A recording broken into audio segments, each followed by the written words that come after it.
Hello and welcome to my channel. This is Delia Ramirez, and today I'll be showing you how I created this 3D wood sign using my Silhouette Cameo paper cutting machine, my scroll saw, and bandsaw. Before we begin, I'd love to ask you to please take a second to just like and subscribe to my channel. That supports me and allows me to continue making these videos for you. Many things. Now, with that done, let's begin. The first thing I did for the project was print the two names that I wanted cut out of wood in a plain piece of paper in my desired font. I used a plain piece of paper with a regular printer. I then glued it with a spray adhesive to a 1x6 piece of pine I had left over and drilled a hole inside each of the letters so that I can then insert the scroll saw's blade through it to cut the inside out first. Here you see it on the scroll saw. I already inserted the blade through the hole I made on the inside of the letter A, and I am cutting out the inside first, and that's how it looks.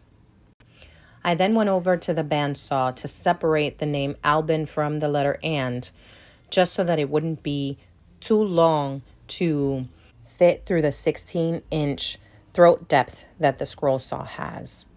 I then return to the scroll saw and continue removing the insides of the letters. After I finish the name Albin, I go into the other name, Mayelito, and I remove the insides of that name as well. When I finish cutting the insides out, I move on to the bandsaw to finish cutting the letters and words out because it's much faster to do it on the bandsaw, if you can, than on the scroll saw. Even though the scroll saw has a much thinner blade, it does take, I found, it was my first time using my scroll saw, but I found it kind of takes a little longer to use it than the bandsaw. The bandsaw's blade is a bit thicker and stronger than the scroll saw, so I found it much easier, much faster to use. The big difference between the scroll saw and the bandsaw is that with the bandsaw, you cannot remove the blade so that you can make cuts inside of letters like you can with the scroll saw. As you can see here, you can remove the scroll saw. I made a hole inside of each of the letters. I used my drill press to just drill a small hole inside each of the letters so that I can put my blade, the scroll saw blade, through that hole so that then I can just cut inside of the letter. Whereas you cannot do that with the bandsaw. That is the beauty of the scroll saw, that you can then just cut from inside any space. Although this Ryobi scroll saw doesn't have a very long depth to it, so that the names that I have, I think, are about the longest I can use for that scroll saw. As I said, the throat depth of the bandsaw is 16 inches. Anything longer than that would end up getting stuck in the back when you try and turn the piece of wood around. Mayelito has 7 letters, and so that was pretty tight at the edge of the scroll saw. When you turn the full word that you're making or name, it ends up almost touching the back of the scroll saw. And so just be mindful of that if you decide to buy one of these. Wasn't such an expensive machine, but it is limited to a specific length. So you can do names like this or words that are not super long or projects that are not super big, because you may be limited by the space you have to rotate the piece of wood. So once I finished cutting the insides of the letters, I went back to the bandsaw and slowly continued cutting around it. This, like I said, it's like a thickness of this wood is about 3/4 inches, and my bandsaw is really good. It cuts it like butter, but the problem is that I was getting too bandsaw happy and tried cutting it too fast. You have to take your time with these machines and be very careful using them, because they can definitely hurt you if you use them incorrectly. But I tried doing it so fast that I ended up cutting the blade not only once but twice before I finished this project. I ended up breaking the blade because I was forcing it way through too fast through the machine. So just be careful when you do it. Don't over force your machine to work. It will take time. It's not such a big amount of time, but just use it with care and have patience. And I put the blades back and was able to finish this project no problem. I believe the hardest part of working on this kind of project is the sanding part, especially for sanding the insides of the letters. That was a bit tricky. I tried many different things to try and sand it. I'm not such a very patient person, and I wanted to do it very fast, but there was no way. I attempted to sand it with different tools, with different sanding blocks and different sanding paper, and it just took a while. But this is the first name, and the next step after cutting the name was to remove that paper that I taped over it. And that I thought was going to be much easier. Maybe next time I will use a less strong adhesive. The point of the adhesive is to hold the paper in place so that you can just use it as a template, as a guide, so that you can follow the edges of the letters that you're cutting. But I had a hard time stripping that paper out because the adhesive was very strong. So I ended up using my sanding machine you see next to my bandsaw there, and having to strip that paper off of it by sanding it off with it because it was almost impossible to peel off.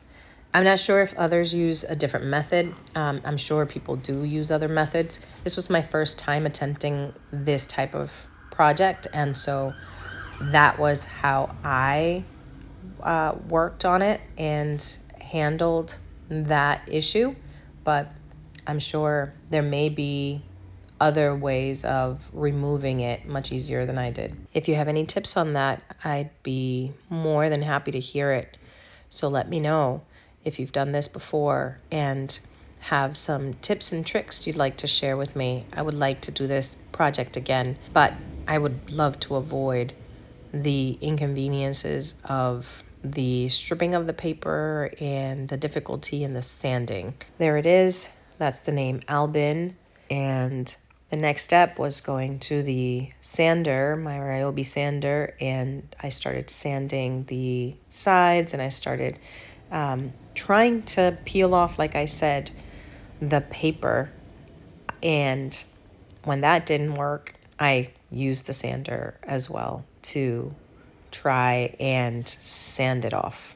Both of these names are my brother's names that left us way too young. I was happy with how their names had turned out, and this is where I started to sand the words to get the edges, all of the edges, as smooth as possible. I tried using my Dremel machine with a sanding bit to try and sand inside. That worked a little, but not that great. I used, as you can see, that purple sanding paper. I taped it onto a cardboard piece to make it sturdier so that then I could use that as well. Here I changed the bit and put a flat sanding bit on it, and that helped on the very edges.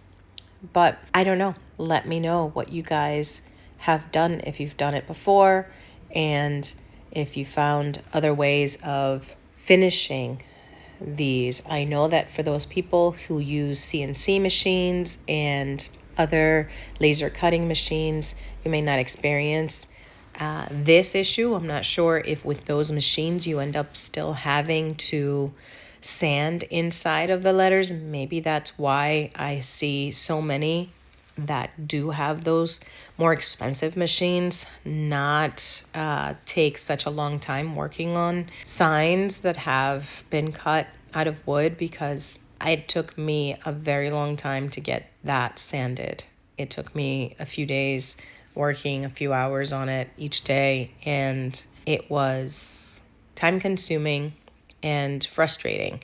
And here I am trying to strip off that paper. And it was just plain paper that I printed on a regular printer because the words were too long. I ended up printing it in multiple pages, and then I just aligned it and taped it together. Let me know. I'm still trying to figure out better ways of sanding it because all of the tools I used and methods I tried didn't seem to be as efficient as it could be.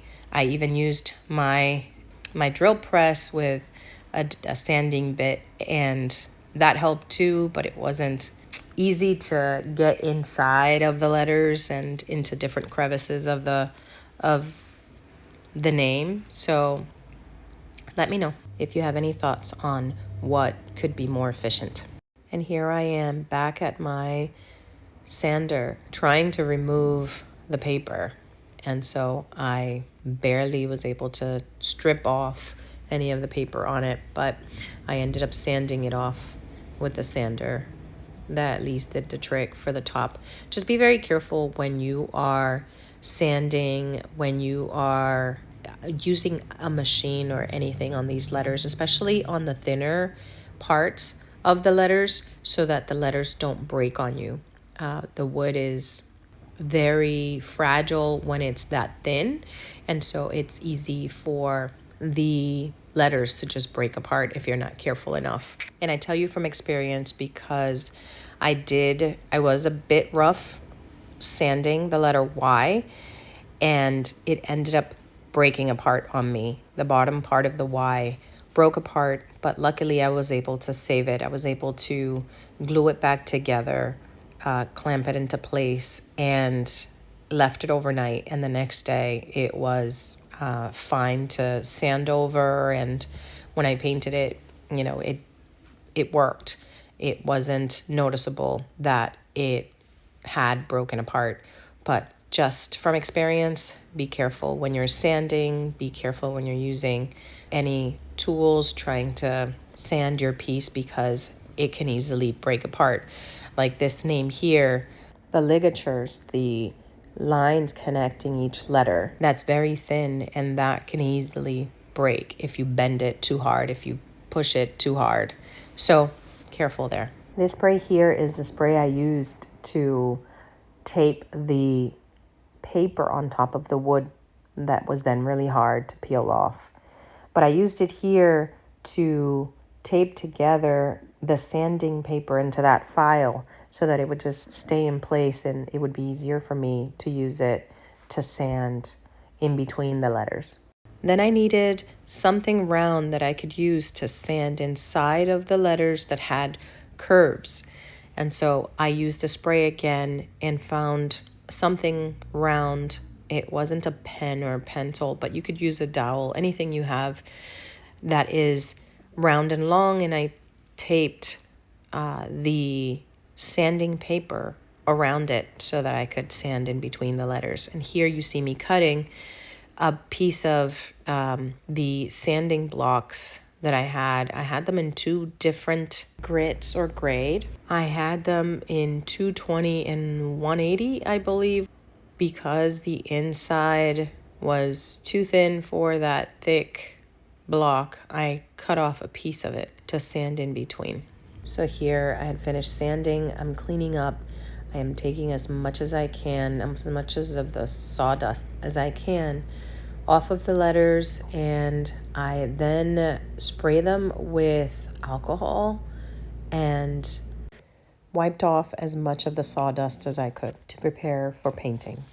I then placed each letter on top of a cardboard and spray painted it white. While that dried, I went to my Silhouette cutting machine, and using the Silhouette program, I printed the words that I wanted to tape on the frame. In order to know how big I needed the letters to be, I took a photo of the frame and I pasted it into the program I enlarged it to the actual size of the frame, and then I placed the letters inside that frame in the size that I wanted them to be. And that's how I determine the correct size of the words for the frame. Here I'm peeling off the negative space of the vinyl so that I can then separate the words and add transfer tape over them. This is clear transfer tape, the Silhouette brand. And you can really use any transfer tape, I believe, here, but I like this one because it comes with that grid, which makes it easier for you to select the right size you need and cut straight on those lines. Once the tape is placed, the transfer tape, and then I use a squeegee to force down or to press down on that transfer tape into the letters so that the transfer tape can really stick to the letters, so that when you peel off the transfer tape, the letters come with the transfer tape and you can then easily place it wherever it is that they go. Here you see me cutting the bottom edge of the transfer tape and the backing paper just because I want the bottom completely tight so that I can easily line it up when I go and transfer it into the frame. Now here, I wanted to make a distressed look on the names that I spray painted. And so I wanted the color selected to be similar to the vinyl that I used, that gold vinyl. And so what I tried doing here was mixing a few colors to come up with an old gold color similar to that vinyl. And so I think I achieved it there. I mixed raw umber and Art Alchemy Sparks Unicorn's Hair acrylic paint as well. And the mixture of those two ended up working out to give me a very, very close match to that vinyl. So here I had to use this spackle in order to fix some of the imperfections of the names, because the sanding I did left some either indentations or imperfections in the wood, and I decided to get them smoother using this spackle. So I applied spackle over it, spread it as smoothly as I could, and then I let it air dry, and then I sanded it a little bit again just to try and smooth out any curves, any unintentional marks left on the wood from the tools I used to sand it. This being my first project using the scroll saw and cutting out names in wood, I think it turned out really well. I know I can do much better the next time now that I've gone through it once and learned from the mistakes and learned from the tools used, what to use, what not to use. I would probably avoid using the Dremel for this project if I could. I've seen others use the Dremel on the top corners of the words or letters because they want to give it some sort of chamfer or a curved edge of the words and letters. But if I am not intending to do that, like I did not do that here, I left the edges square. So I would probably not use the Dremel because it did make, I think that's what made some of these marks, unintentional marks. And using larger files with sanding paper works better here. But again, I would love to hear from anyone who has more experience doing this to know what they recommend, what is the best way of sanding this after you've cut it out so that it can be a smoother process the next time around.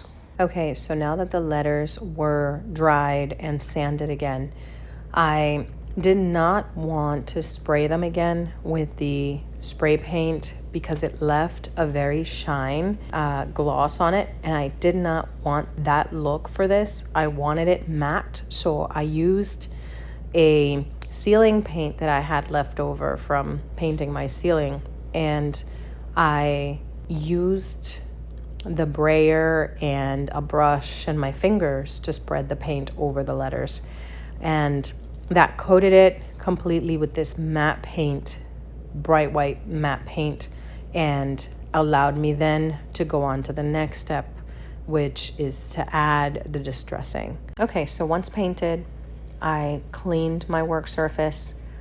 I then started mixing the unicorn's hair and raw umber paints so that I can get that old gold color I needed to match that vinyl with. And I started distressing the letters using a palette knife.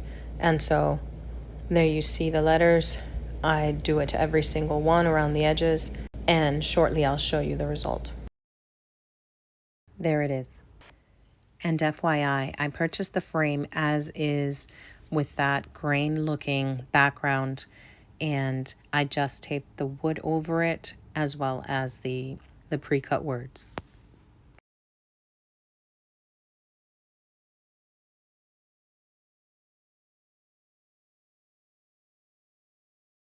I grabbed a long piece of twine and taped it to both sides of the frame, both at the height of 6.5 inches from the bottom of the frame, because that was the height that I wanted the names to be. And so I used the twine as a guide to align the names nice and straight at the bottom of the frame. I then used multimedia matte glue to glue the names onto the frame. I then removed the twine from the frame and was left with the letters nice and straight. By this point, I had already taped the vinyl of the words above the names. As you can see there, I had already put them in, aligned them similar to how I aligned the names, and taped them right onto the frame. And here is the final result. I was really happy and pleased with how it came out. It's nice and simple and clean looking, and I was very happy with the turnout. Let me know what you think. Let me know if you like it. I hope you enjoyed this video tutorial. I thank you so very much for sticking around with me until the end of this video. And if you can, please leave it a like and have a blessed day.